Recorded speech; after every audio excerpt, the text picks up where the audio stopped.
Hello students, welcome back to my channel. यहाँ आपके सामने है एक अभ्यास प्रश्न पत्र जिसका कि सेट क्रमांक 2 हम यहाँ कंप्लीट करेंगे। कक्षा 10वीं का सामाजिक विज्ञान विषय का एक प्रैक्टिस पेपर सेट है। तो इसमें मोस्ट इम्पॉर्टेंट क्वेश्चंस को रखा गया है जो कि आपके त्रैमासिक परीक्षा के सिलेबस के अकॉर्डिंग ही यहाँ पे इस पेपर को तैयार किया गया है।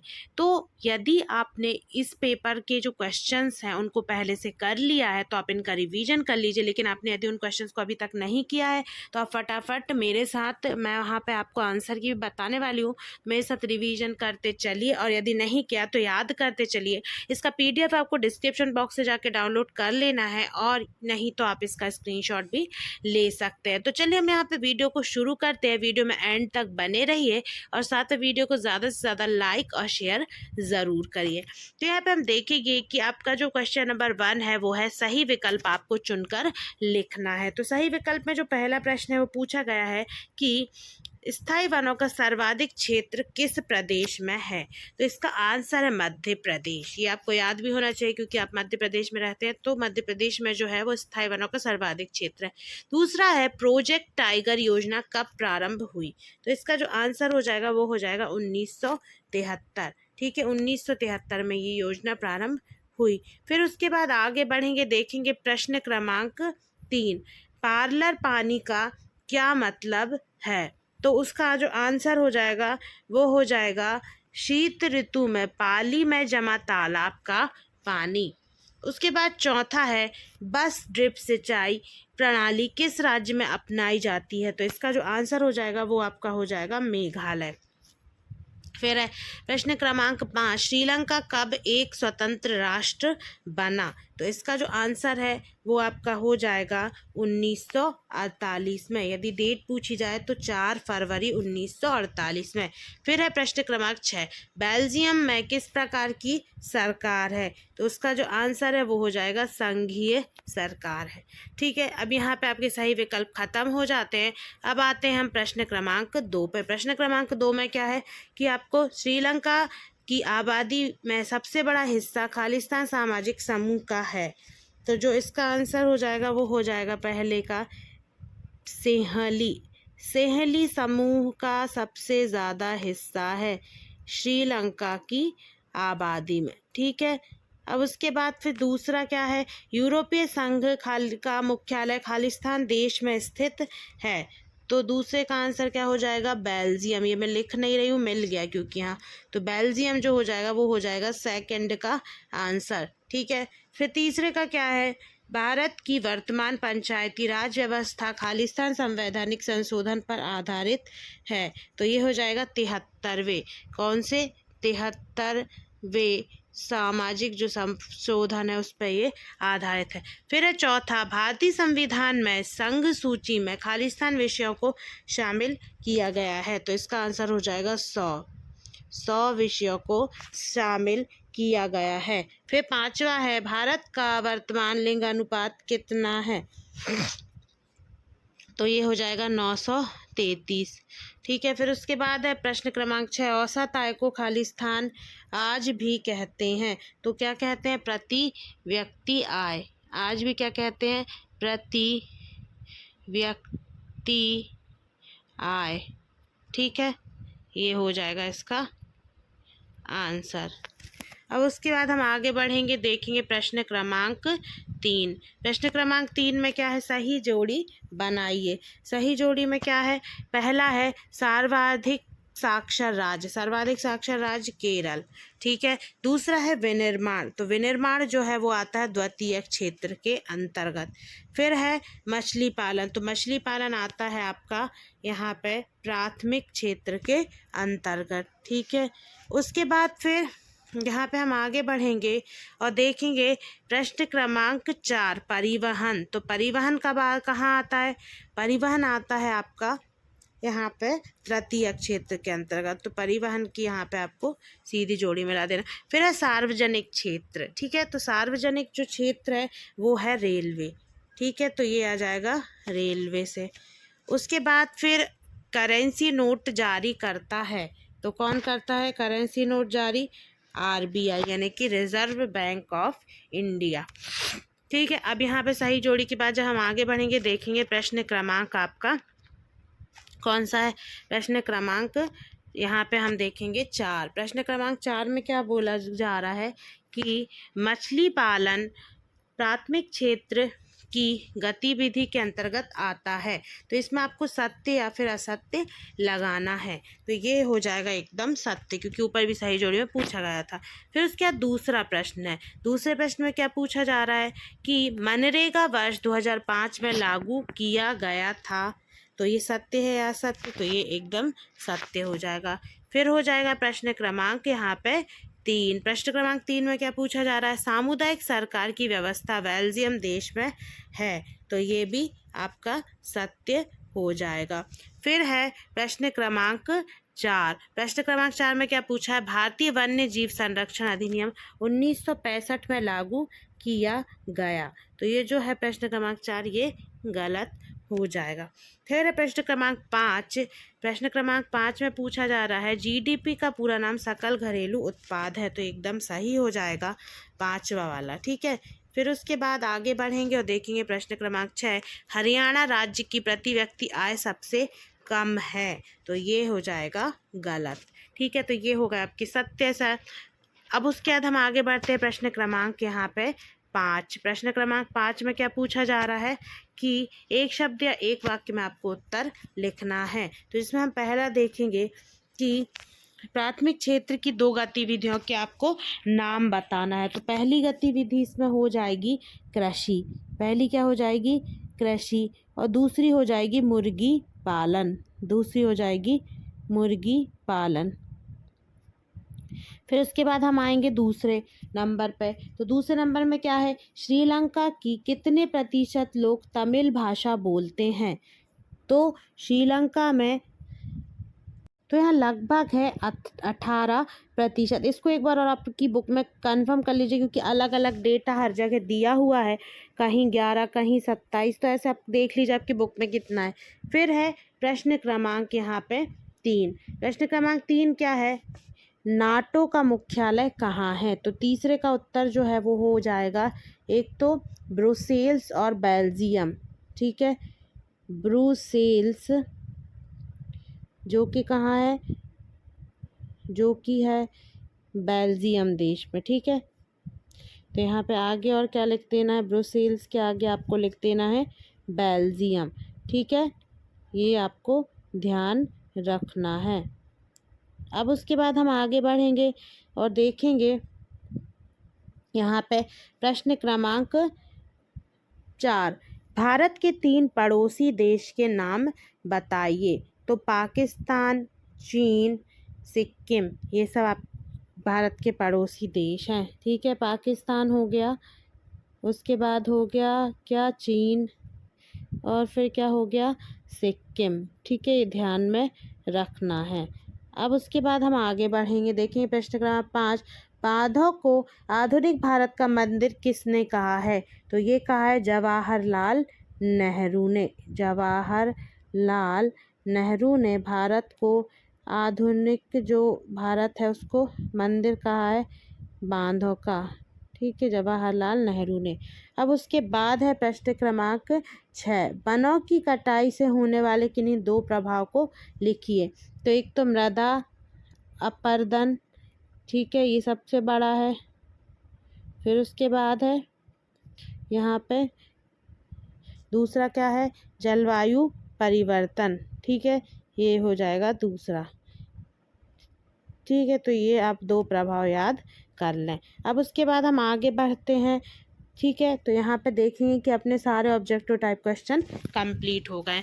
तो यहाँ पे मैंने आपको इस पार्ट में पूरे ऑब्जेक्टिव टाइप क्वेश्चंस करवा दिए। हम नेक्स्ट पार्ट में हम इसके सारे क्वेश्चन आंसर्स को एक ही वीडियो में कवर कर लेंगे। तो वीडियो को ज़्यादा से ज़्यादा लाइक करिए, शेयर करिए। मिलते हैं नेक्स्ट वीडियो में। Thanks for watching this video. Hello students, welcome back to my channel. यहाँ आपके सामने है क्लास 10th का मॉडल क्वेश्चन पेपर का सेट नंबर 2 जिसका कि पार्ट नंबर 1 हम कंप्लीट कर चुके थे। ये क्लास 10 के सामाजिक विज्ञान विषय का एक अभ्यास प्रश्न पत्र है। तो इसका जो सेट नंबर 2 है उसमें हम सारे क्वेश्चन आंसर्स को कवर करेंगे और साथ में मैं यहाँ आपको उन सभी का फुल सॉल्यूशन देने वाली हूँ। इसका PDF आपको डिस्क्रिप्शन बॉक्स से जाके डाउनलोड कर लेना है। यदि नहीं हो रहा है डाउनलोड या कोई भी इशू होता है तो आप इसका स्क्रीनशॉट ले सकते हैं। तो चलिए हम फटाफट यहाँ वीडियो को शुरू करते हैं। और ये जो मॉडल क्वेश्चन पेपर है ये इसमें मोस्ट इंपॉर्टेंट क्वेश्चंस को रखा गया है जो आपके पिछले सालों में आ चुके हैं या फिर आपके जो त्रैमासिक परीक्षा का सिलेबस है उसके हिसाब से जो महत्वपूर्ण प्रश्न थे उनको इसमें ऐड किया गया है। तो चलिए हम यहाँ पे बिना समय खराब किए वीडियो को शुरू करते हैं। और मैं यहाँ पे थोड़ा सा फास्टली आपको सारे क्वेश्चन के आंसर बताऊंगी क्योंकि वीडियो बहुत लॉन्ग हो जाती है, फिर आपको भी देखने में दिक्कत होती है। तो क्वेश्चन नंबर 6, वीडियो को यदि आपने लाइक नहीं किया तो वीडियो को ज़्यादा से ज़्यादा लाइक करिए और साथ में शेयर करना मत भूलिए। वनों से होने वाले प्रत्यक्ष और अप्रत्यक्ष लाभ कौन कौन से हैं आपको लिखना है। तो देखिए इसका आंसर तो आप मन से भी लिख सकते हैं बहुत अच्छे से अच्छा। प्रत्यक्ष क्या होते हैं जो कि आपको पता है कैसे, जैसे कि इमारती लकड़ी, जलाऊ लकड़ी ईंधन के लिए, ठीक है। उसके बाद फिर यहाँ पे हम देखेंगे इन्होंने सभी कुछ मिला के लिख दिया। तो अप्रत्यक्ष में हो जाएंगे यही कि वायु के प्रदूषण को कम करते हैं, वायुमंडल की नमी को आकर्षित कर वन को वर्षा कराने में सहायक होते हैं। अप्रत्यक्ष ने हमें जो दिख नहीं रहा है लेकिन है। उसके बाद फिर प्रत्यक्ष में क्या हो जाएगा कि जंगली पशुओं के प्राकृतिक आवास होते हैं। अप्रत्यक्ष में होगा बाढ़ नियंत्रण करने में सहायक होते हैं, ठीक है। तो इस तरीके से यहाँ पे जो भी मतलब यहाँ पे जो भी लाभ है वो आप पढ़ लीजिए। फिर है इसका अथवा नर्मदा बचाओ आंदोलन पर टिप्पणी लिखिए। तो ये रहा इसका आंसर, इसका आप स्क्रीनशॉट लेके इसको पढ़ सकते हैं। फिर है प्रश्न क्रमांक 7, जल प्रदूषण को नियंत्रण करने हेतु 3 उपाय लिखिए।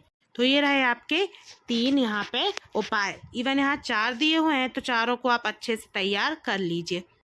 मैं ज़्यादा एक्सप्लेन इसलिए नहीं कर रही हूँ क्योंकि मैंने जैसा कि बताया कि वीडियो फिर 20 मिनट की होगी सिर्फ क्वेश्चन आंसर्स की। तो जब फुल सॉल्यूशन में प्रोवाइड कराऊंगी तो आपके OTO क्वेश्चन आंसर की जो वीडियो है वो 30 मिनट से भी ज़्यादा ऊपर हो जाएगी। तो यहाँ पे आप पढ़ लीजिए, वैसे भी आपका एग्जाम कल ही है। तो यहाँ पे हम देखते हैं फिर उसके अथवा में हिमालय से निकलने वाली नदियाँ एवं प्रायद्वीपीय नदियों में अंतर बताइए। तो ये रहा इसका सॉल्यूशन। आप इसका स्क्रीनशॉट ले लीजिए और अच्छे से इसको पढ़ के याद कर लीजिए। फिर है यहाँ पे आपका प्रश्न क्रमांक 8। प्रश्न क्रमांक 8 में वर्षा जल संग्रहण के किन्हीं 2 उद्देश्यों का वर्णन कीजिए। तो ये रहा इसका आंसर, ठीक है। यहाँ पे आपको उद्देश्य जो है वो दिए हुए हैं, इनको अच्छे से पढ़ लीजिए। यदि मतलब कि बड़ा क्वेश्चन आता है ज़्यादा नंबर का तो उसमें आपको ज़्यादा लिखना पड़ेगा। तो आप इसी को अच्छे से पढ़ के समझ लीजिए और फिर उसमें आप जो भी और बातें हैं इससे जुड़ी हुई जो भी जानकारी है वो आप लिख सकते हैं। तो यहाँ पे इसका अथवा है एकात्मक शासन व्यवस्था से क्या तात्पर्य है। तो ये रहा इसका उत्तर। फिर है अगला प्रश्न, प्रश्न क्रमांक यहाँ पे 9। प्रश्न क्रमांक 9 क्या कहता है कि ग्राम पंचायत के कार्यों का वर्णन कीजिए। तो ये यहाँ पे दिया हुआ है इसका आंसर। ग्राम पंचायत के जो कार्य हैं तो यहाँ पे 4 प्रमुख कार्य दिए हुए हैं, तो इनको आप अच्छे से पढ़ के तैयार कर लीजिए। फिर है यहाँ पे इसका अथवा संघीय व्यवस्था की 3 विशेषताएं लिखिए। तो ये यहाँ रहा इसका उत्तर। संघीय विशेषताएं की जो संघीय व्यवस्था की 3 विशेषताएं वो यहाँ पे दी हुई है। फिर है यहाँ पे प्रश्न क्रमांक 10, राष्ट्रीय आय का अर्थ आपको बताना है। तो ये यहाँ पे राष्ट्रीय आय का अर्थ दिया हुआ है और इसको इस तरीके से आप उत्तर लिख सकते हैं। फिर है इसका अथवा केरल में शिशु मृत्यु दर कम होने के कारण बताइए। तो ये रहा इसका उत्तर। फिर है यहाँ पे प्रश्न क्रमांक 11। प्रश्न क्रमांक 11 में क्या पूछा गया है कि सतत विकास का अर्थ एवं उद्देश्य समझाइए। तो ये रहा यहाँ इसका उत्तर। यहाँ पे सतत विकास का पहले अर्थ दिया हुआ फिर उद्देश्य दिए हुए हैं। फिर है यहाँ पे आपका अथवा निजी क्षेत्र से क्या तात्पर्य है। तो ये रहा यहाँ इसका उत्तर। फिर है प्रश्न क्रमांक 12, बेरोजगारी से क्या तात्पर्य है, तो ये आपको बताना है। तो ये रहा इसका आंसर। फिर है इसका अथवा प्रक्षण बेरोजगारी से आप क्या समझते हैं, उदाहरण देकर समझाइए। तो ये रहा यहाँ इसका उत्तर। फिर है यहाँ प्रश्न क्रमांक 13, मनरेगा 2005 के उद्देश्य की व्याख्या कीजिए। तो ये है मनरेगा 2005 का उद्देश्य। इसकी पूरी व्याख्या यहाँ की गई है कि कौन कौन से इसके यहाँ प्रमुख उद्देश्य हैं। फिर है इसका अथवा अर्थव्यवस्था के प्राथमिक, द्वितीयक और तृतीयक क्षेत्र से आप क्या समझते हैं, लिखिए। ये देखिए यहाँ पे प्राथमिक, द्वितीयक और तृतीयक क्षेत्रों की परिभाषा दी हुई, साथ में इसके उदाहरण भी दिए हुए हैं। फिर है प्रश्न क्रमांक 14। प्रश्न क्रमांक 14 पूछता है कि मुद्रा क्या है। ये रहा इसका आंसर। फिर है इसका अथवा भारत में विमुद्रीकरण कब और कैसे किया गया। ये रहा इसका उत्तर। फिर है अगला प्रश्न, प्रश्न क्रमांक 15। प्रश्न क्रमांक 15 में क्या कहा गया है, भारतीय रिजर्व बैंक अन्य बैंकों की गतिविधियों पर किस तरह नजर रखता है। तो ये रहा इसका आंसर। फिर है यहाँ पे भारतीय रिजर्व बैंक के 3 कार्य लिखिए। तो ये है भारतीय रिजर्व बैंक के 3 कार्य। स्टूडेंट्स यहाँ पे आपका जो पेपर ऑलमोस्ट आधा हो चुका है, आधे क्वेश्चंस और बचे हैं। यदि वीडियो को आपने अभी भी लाइक नहीं किया है तो लाइक जरूर कर दें। अब यहाँ पे आते हैं प्रश्न क्रमांक 16 पे। प्रश्न क्रमांक 16 है बेल्जियम में सामुदायिक सरकार का चुनाव कैसे होता है। तो ये देखिए ये रहा इसका आंसर। फिर है यहाँ पे नेक्स्ट क्वेश्चन, इसका अथवा श्रीलंका में बहुसंख्यकवाद से आप क्या समझते हैं। तो ये देखिए ये रहा इसका आंसर। फिर है यहाँ पे प्रश्न क्रमांक 17। प्रश्न क्रमांक 17 में क्या पूछा गया है, सत्ता की साझेदारी का क्या अर्थ है। तो देखिए ये रहा इसका आंसर। फिर है इसका अथवा गृह युद्ध किसे कहते हैं। तो देखिए इसी के नीचे दिया हुआ है गृह युद्ध किसे कहते हैं।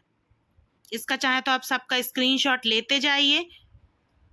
फिर है यहाँ प्रश्न क्रमांक 18। प्रश्न क्रमांक 18 में क्या बोला गया है, भारत के मानचित्र में निम्न को दर्शाइए, जिसमें है मणिपुर, सिक्किम, छत्तीसगढ़ और गोवा। तो ये देखिए ये यहाँ पे दर्शाया गया है। आप थोड़ा जूम मैं इसको कर दे रही हूँ। तो यहाँ देखिए छत्तीसगढ़ है, यहाँ ये मणिपुर है, उसके बाद सिक्किम ये है, फिर गोवा ये है। तो ये जो यहाँ पे 4 राज्य दिए हुए थे, चारों राज्य को दिखा दिया गया है।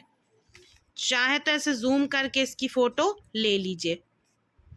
चलिए अब देखते हैं हम नेक्स्ट क्वेश्चन क्या कहता है, भारत की भौगोलिक मानचित्र में मृदा को निम्न प्रकार को दर्शाइए। जलोढ़ मिट्टी को दर्शाना है, काली मिट्टी, लाल पीली मिट्टी, लैटेराइट मिट्टी और पर्वतीय मिट्टी। तो ये देखिए यहाँ पे ये जो इस प्रकार का जो निशान है वो काय के हैं, संकेत मरुस्थलीय मृदा। तो आप देखेंगे कि मरुस्थलीय मृदा कहाँ है, ये इधर इस भाग में। रुकिए मैं कलर चेंज करती हूँ ताकि आपको क्लियर हो। तो ये देखिए ये इस भाग में ये है मरुस्थलीय मृदा। उसके बाद सेकंड क्या है, पर्वतीय मृदा। तो पर्वतीय मृदा जहाँ जहाँ दिख रही है ये सब क्या है, पर्वतीय मृदा। यहाँ भी कुछ भाग में है, ठीक है। उसके बाद लाल पीली मिट्टी, तो ये रही ऊपर के भाग में लाल पीली मिट्टी। फिर है काली मृदा। तो काली मृदा कहाँ होगी, तो ये होगी आपकी ये जो दिख रही है ये ही, इसमें ऐसे निशान बने हुए हैं। फिर है जलोढ़ मृदा। तो ये बीच का जो भाग है एकदम ब्लैक, वो क्या है, जलोढ़ मिट्टी का। फिर है लैटेराइट। तो ये जो बाकी का बचा हुआ भाग है, ये जो बाकी का बचा हुआ भाग है ये क्या है, लैटेराइट मिट्टी, ठीक है। तो ये यहाँ पे आपको मैंने क्लियर कर दिया। थोड़ा सा जूम कर देती हूँ तो आप इसकी फोटो ले लीजिए। चलिए अब हम आगे बढ़ते हैं। अब है प्रश्न क्रमांक 19। प्रश्न क्रमांक 19 में क्या पूछा गया, बहिष्कार से क्या तात्पर्य है। तो ये देखिए ये रहा इसका आंसर। अब यहाँ पे है प्रश्न क्रमांक 19 का अथवा। प्रश्न क्रमांक 19 के अथवा में क्या पूछा गया है? गांधी जी की नमक यात्रा का संक्षेप में वर्णन कीजिए। तो ये रहा इसका आंसर, स्क्रीनशॉट ले लीजिए। और ये अच्छा है, सारे आंसर ना पॉइंट्स में दिए हुए हैं, आपको पढ़ने में बहुत आसानी होगी। उसके बाद यहाँ पे है क्वेश्चन नंबर 20। क्वेश्चन नंबर 20 में क्या बोला गया है कि रेशम मार्ग से किन किन वस्तुओं का व्यापार होता था, लिखिए। तो ये रहा इसका उत्तर। ये पिछले स्थानों में भी पूछा गया है, अच्छे से इसको याद कर लें। फिर है इसका अथवा। भूमंडलीकरण या वैश्वीकरण से क्या तात्पर्य है? तो देखिए यहाँ इसका उत्तर दिया गया है, भूमंडलीकरण और वैश्वीकरण से तात्पर्य क्या है।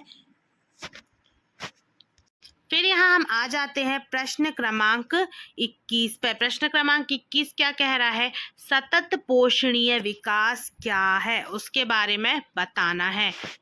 तो ये रहा इसका आंसर। फिर यहाँ पे है अथवा।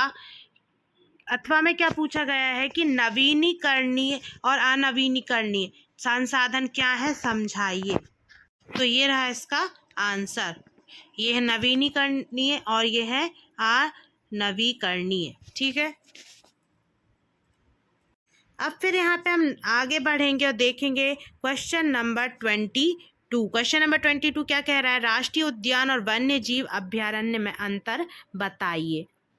तो ये रहा इसका आंसर। ठीक है,